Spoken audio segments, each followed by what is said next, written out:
चरणामृत का महत्व। नंबर 1, भगवान विष्णु के चरण का अमृत रूपी जल समस्त पाप व्याधियों का शमन करने वाला है तथा औषधि के समान है। जो चरणामृत पीता है उसका पुनः जन्म नहीं होता। जल तब तक जल ही रहता है जब तक भगवान के चरणों से नहीं लगता। जैसे ही भगवान के चरणों से लगा तो अमृत रूप हो गया और चरणामृत बन जाता है।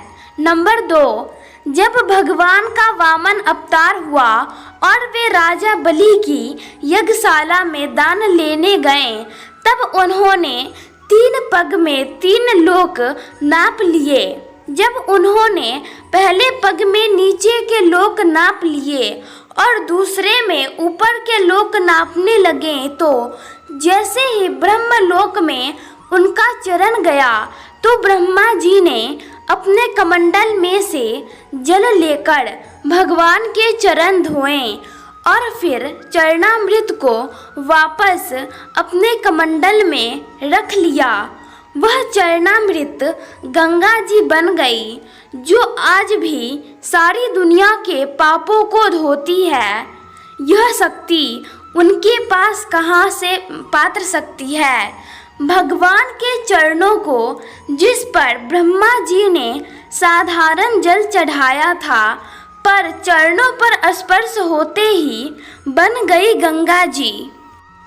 नंबर 3, जब हम बांके बिहारी जी की आरती गाते हैं तो कहते हैं, चरणों से निकली गंगा प्यारी जिसने सारी दुनिया तारी।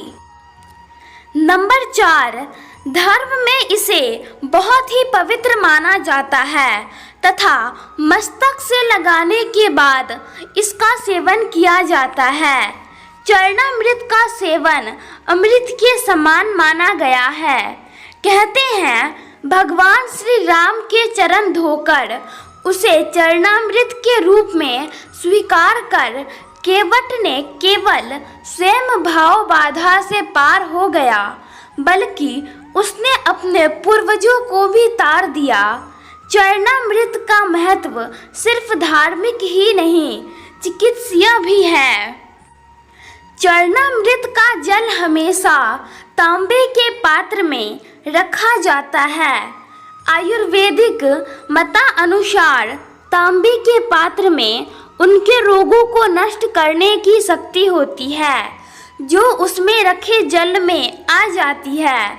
उस जल का सेवन करने से शरीर में रोगों से लड़ने की क्षमता पैदा हो जाती है तथा रोग नहीं होते हैं। नंबर 5, इसमें तुलसी के पत्ते डालने की परंपरा भी है जिससे इस जल की रोगनाशक क्षमता और भी बढ़ जाती है। आशा करती हूँ आप लोग को मेरी ये छोटी सी पेशकश पसंद आई होगी। इस कहानी पर आपकी क्या प्रतिक्रिया है हमें कमेंट जरूर बताइए। कहानी पसंद है तो लाइक और सब्सक्राइब कीजिए। धन्यवाद। जय हिंद, जय भारत।